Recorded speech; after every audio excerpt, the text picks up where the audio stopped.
South Africa's new president invokes Mandela, promises a new dawn.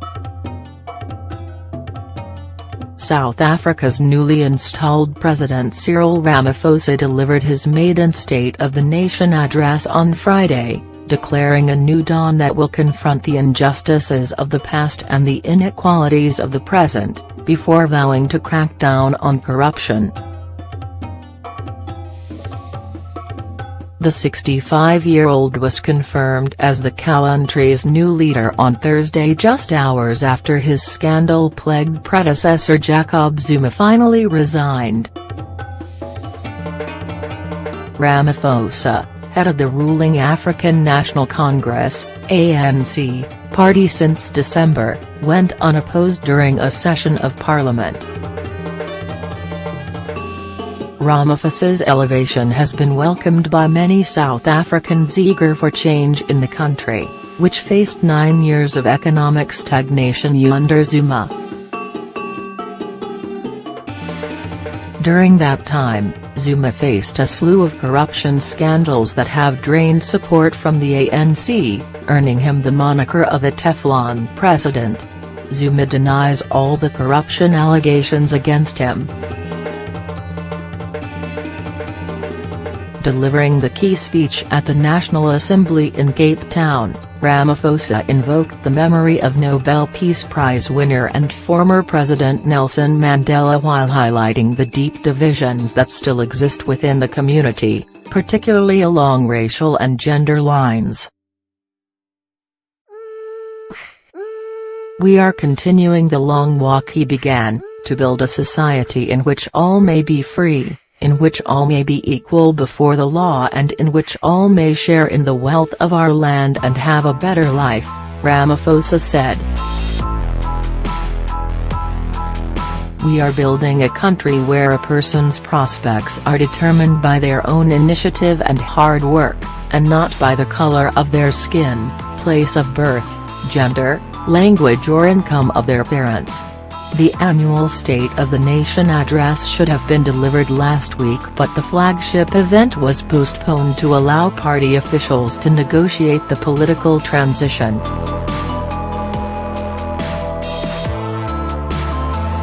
Ramaphosa will now lead the party, and the country, through to the 2019 general elections. Challenges facing Ramaphosa. There was an air of optimism in the National Assembly as Ramaphosa outlined his plan for the coming months. He promised to crack down on corruption by building a society defined by decency and integrity, that does not tolerate the plunder of public resources, nor the theft by corporate criminals of the hard-earned savings of ordinary people.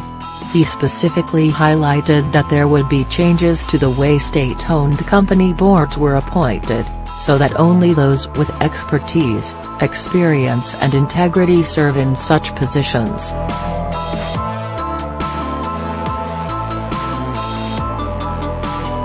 Ramaphosa added that South Africa faces tough decisions to improve the country's economic outlook, placing job creation, particularly for young people, at the center of his national agenda for the year. One initiative outlined was the announcement of a jobs summit, which would target some of the causes of the country's economic stagnation. The new leader also singled out mining as another area of unrealized potential for growth. Ramaphosa said key manufacturing sectors would be overhauled to demonstrate opportunities for international investors and said there would be further actions to boost growth in the agricultural sector. "We will accelerate our land redistribution program not only to redress a grave historical injustice, but also to bring more producers into the agricultural sector and to make more land available for cultivation.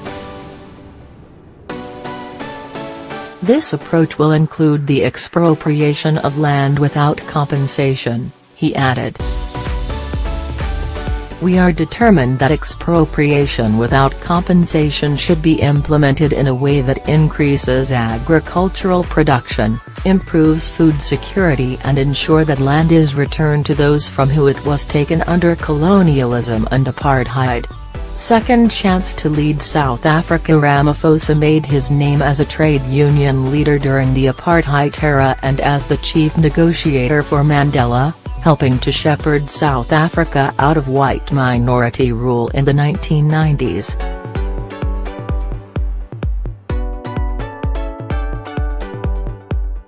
Ramaphosa had been handpicked by Mandela to succeed him when his presidency ended. But Ramaphosa lost the race to lead the ANC, and the country, to Thabo Mbeki, another struggle leader who returned to South Africa after living in exile. Ramaphosa left government afterward and made his fortune in the business world. Since returning to public life, he has spoken out against corruption and found significant support in urban areas, in the business community and among ANC stalwarts. After Ramaphosa was elected to head the ANC in December, he pledged to tackle some of the challenges facing the country. "We want to clean up South Africa so that we can begin to make it more attractive to investors but at the same time to deal with the issues that are impeding growth," Ramaphosa told CNN's Christiana Monpour in an interview last month. "This is not a flash in the pan," Ramaphosa said.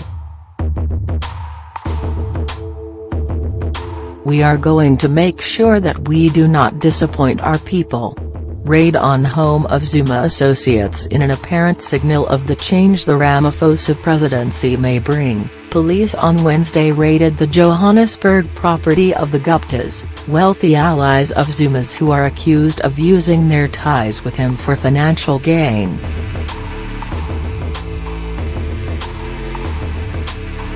They deny all allegations.